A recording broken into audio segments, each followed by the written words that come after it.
Hey Wargamers, I've been seeing a lot of questions about how For the Greater Good works in 10th edition 40k, and so today we are going to break down the Tau Army faction rule step by step, piece by piece, and see how it actually works in principle, some modifications and interactions of that rule, and also an ongoing controversy with this application in competitive 40k.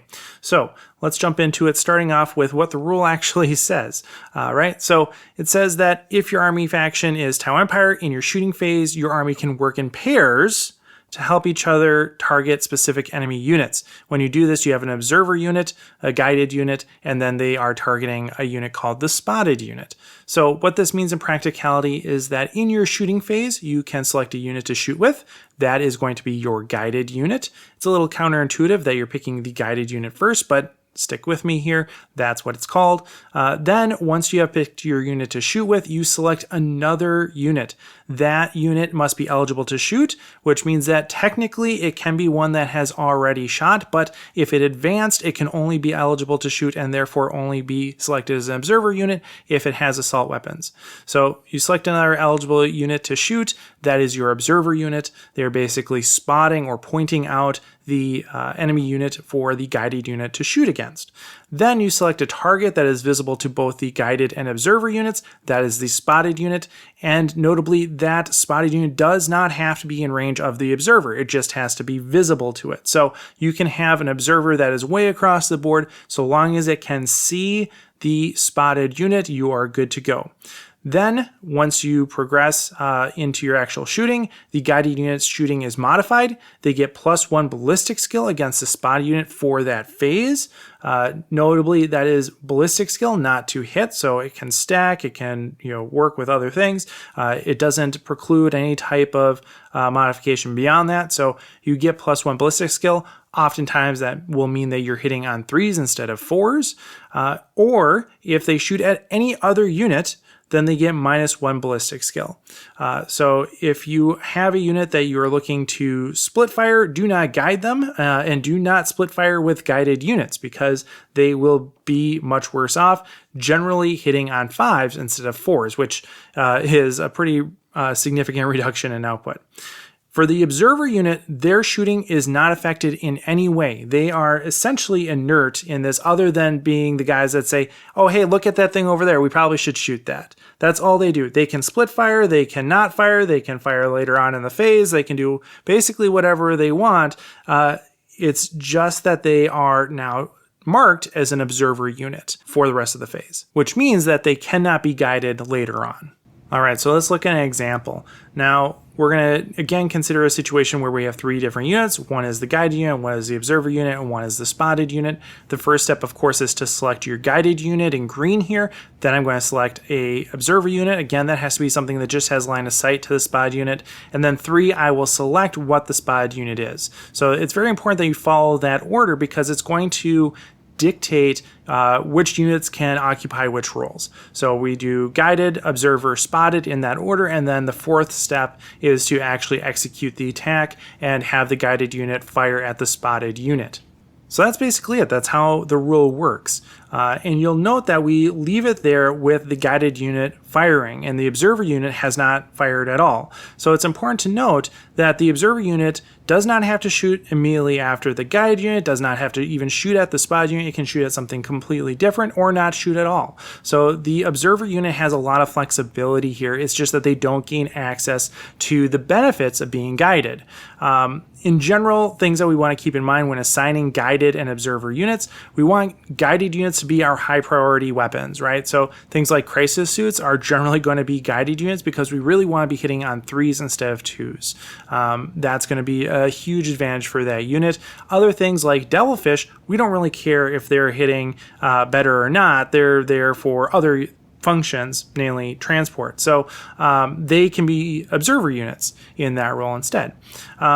For observer units, we generally want to select units that either want to split fire or have low priority weapons, again, like the devilfish, because again, we're not really worried about what they're going to do. And if they're going to want to split fire, let's say we have a Pathfinder team with rail rifles, we want those rail rifles to go somewhere else, not a problem. We're going to have those guys be observer units. Pathfinders also have the benefit of having special rules that modify for the greater good, and so we're going to want them to be observer units anyways, so it's kind of a built-in thing.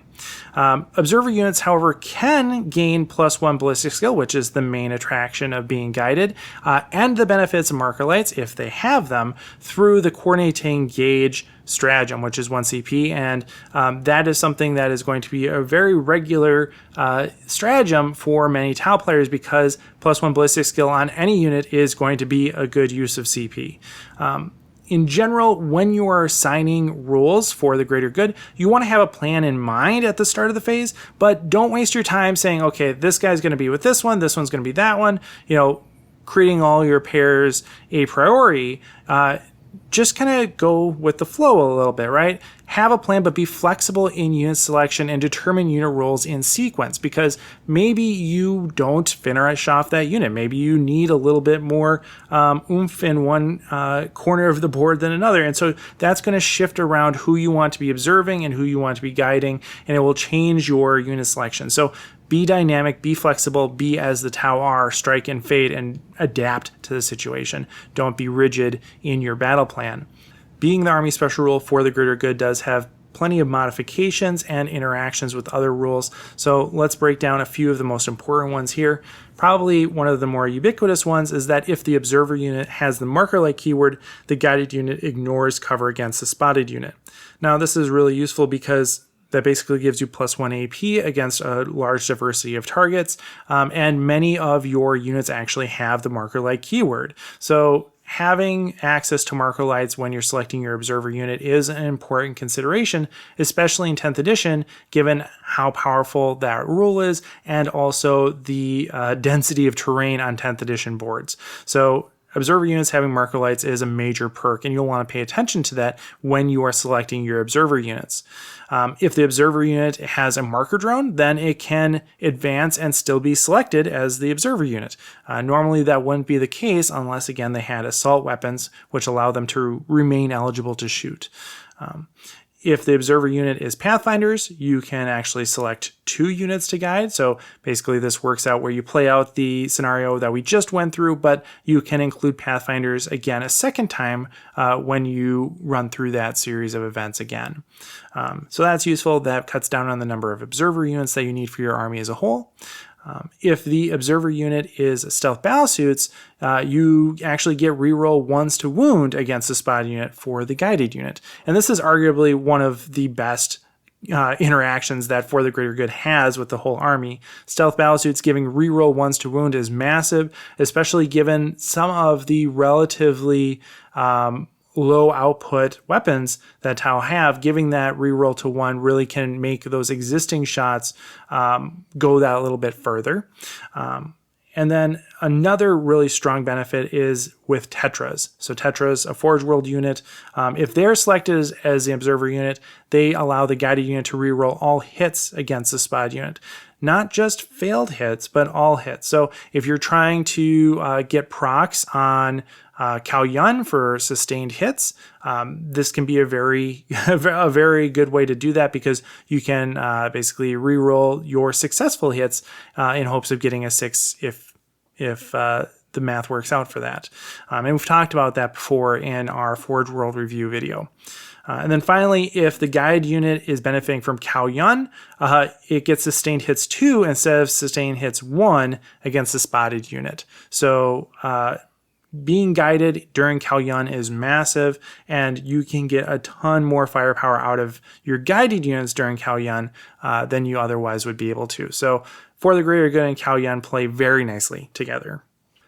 What these modifications mean is that a lot of the times I'm going to be bringing like 1 unit of Tetras to provide some long distance rerolls for units that can't be near Shadow Sun, but otherwise most of my most of my observer units are going to be things like stealth suits, because that reroll ones to wound is massive and hugely beneficial in almost every situation. So stealth suits are kind of my go-to, and then I sprinkle in a little seasoning of tetras and other observers like devilfish and things like that as needed in order to get coverage of For the Greater Good throughout my army. Now, at the beginning of the video, I promised you controversy. I promised you suspense and drama, and so we have finally gotten to that point of the video. And it all centers around the question, can guided units be observer units? And the answer is technically yes. In the rules For the Greater Good, it specifically says that observer units cannot become guided, but does not prohibit the opposite or the reverse. It does not say that guided units cannot become observer units. The only stipulation to be an observer unit is that it has to be eligible to shoot. And so this is what it says about which units are eligible to shoot in the core rules. It says a unit is eligible to shoot unless any of the following apply: a unit that has advanced or a unit that has fell back. And so those are the only two conditions that prevent a unit from being eligible to shoot, and therefore prevent a unit from becoming an observer unit, with the exception of For the Greater Good itself specifying that observer units cannot be selected to be observer units again, and battle-shocked units or in fortifications cannot be observer units as well. Additionally, shooting itself does not mean that a unit is no longer eligible to shoot. The rules do specify that a unit can only ever shoot once, but does not clarify, does not stipulate that shooting makes it no longer eligible to shoot. And there might be some weird rules interactions if that were the case. However, the rules as they are written says that a unit is eligible to shoot unless it advanced or fell back, and therefore units that have shot, which must happen as that fourth step of executing For the Greater Good, does not prevent a unit from being technically eligible to shoot, and therefore technically being selected as an observer unit, even if it was already guided. And so this is important because it allows for a domino effect where guided units can become observer units for new guided units, and so on and so forth. So you have one observer unit that observes for one guided unit, and then that guided unit becomes an observer for another unit, and you just have this domino effect, this chain reaction across your army. So if we look back at our cartoon example of using For the Greater Good, we follow the same initial steps, right? Where we have one unit that is selected as the guided unit, we then select our observer, we select the spotted unit, and we execute the attack against the spotted unit. But then, when we move on to our next guided unit, we select, again, that unit as the guide unit, but now we can select the initial guided unit as the observer unit, then select the target again, and here I just have the spotted unit as the same one, but it wouldn't necessarily have to be, and then you can execute the attack again against the target, and then the process repeats. This time for a third guided unit. That guided unit can now select guided unit 2 as its observer unit against the target, which again is going to be the spotted unit, and then execute the attack from guided unit 3 against that spotted unit. And you can just keep on doing this across your whole army, assuming you have line of sight and units are eligible to shoot and not battle shocked. And so For the Greater Good is a really fun and thematic rule. I think I like how it makes the army play as a whole, but it's in this really weird space where there is a very clear reading of the rules that can allow for this domino effect that can feel a little exploitative, depending on how you first read the rule. And that domino For the Greater Good strategy or application is pretty unintuitive, at least in some ways, depending on how you first read the rule. And I think a lot of that is because in the rules, it says that the units are working together in pairs. And we infer or assume that they mean mutually exclusive pairs, but they don't actually say that, right? You know, I think from a lore perspective or from a narrative perspective, it makes sense that they're working in pairs, in exclusive pairs, I should say, but they don't actually say that. And so there may be, you know, that leaves the door open to interpretation, right?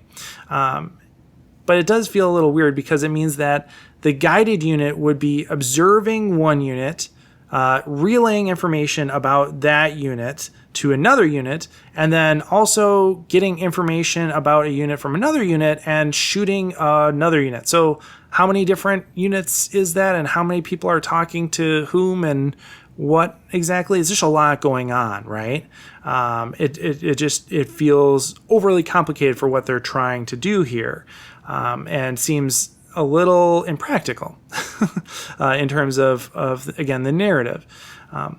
But if we assume that that's a problem and we reject the domino application, we actually still have that problem already present in observer units, because observer units can still observe one unit, they can still spot one unit and shoot at a completely different target. Right? Observer units don't have to shoot at the spotted unit. They don't have to shoot at all. They can shoot at a totally different target, somewhere totally different than the spotted unit. So this observer unit is already kind of doing this. And so the question is, does this concept that observer units are able to do this, does that break down when you're trying to apply it to a guided unit, right? Is the argument that observer units have the capability to do this, narratively, but guided units don't, does that actually make sense? And I don't know. Is that just, a bridge too far? I don't know. But I think probably the biggest thing here is that if Games Workshop intended dominoes to be a thing, why would they prevent observer units from being guided in the first place, right? Otherwise, you could just, if that wasn't a preclusion, if that wasn't a part of the rules, you could just dominoes willy-nilly all over the place, with no issue. Or, why would you even need to have any type of rule? Why not just say, if two units are, if two units can see the same unit, they both get +1 ballistic skill, right? That's a much simpler way that wouldn't have any ambiguity about this at all. And so it just seems like if Games Workshop intended dominoes, they wouldn't have made the rule as complicated as it is. Now, of course, we're getting into the argument of rules as intended, which people generally don't view as very rigorous arguments. So we won't go any further down that road. But I do think that this is probably a case where rules as intended versus rules as written are different. And if not, Games Workshop really would need to do some clarifying in their FAQ. And so for now, the community has to determine how this rule is played in lieu of having a Games Workshop FAQ or errata, right? And we've already had varied event ruling. Some events are saying that, for the greater good, dominoes are a thing, and other ones are saying, no, they're not. But either way, you got to play what the TO says if you're playing in a tournament, of course. Otherwise, you got to talk to your community. You got to talk to your buddies, your playmates, your playgroup about what you all collectively can agree on as a fair ruling. Now, Tau definitely are not in a position where they're overpowered and winning a lot of games, and not that really should be considered in which way this goes, because again, we're trying to figure out what the rules actually say. But I think you would be cut some slack for saying dominoes are a thing because Tau kind of need all the help that they can get. Either way, though, I think it's a really simple fix for Games Workshop, right? Like all they have to do is clearly say that guided units can or cannot be observer units for other units. That's a very simple one sentence inclusion in an FAQ or errata that would clarify that. They don't actually have to mess around with a lot of other things. There aren't any broader implications that they have to consider. It's really just this one rule in isolation, and it just needs to be clarified. So again, I'm not really sure what the best way to play that is as far as the dominoes thing, but clearly the rules are permissive of it as they are written. So that's kind of where I'm going to leave that, and again encourage you to talk to your community and determine what works for you as a play group. So thanks for watching. Let me know what you think in the comments below. Are dominoes a thing or are they not? And as always, happy wargaming. Hey everyone, thanks for watching. If you stuck around to this point in the video, maybe you want to join our Discord community as well. There's a link in the description below. Special thanks to all my supporters over on Patreon, but especially the folks that you see on your screen now. If you want to help make more invasive wargaming videos, consider joining our community over there as well.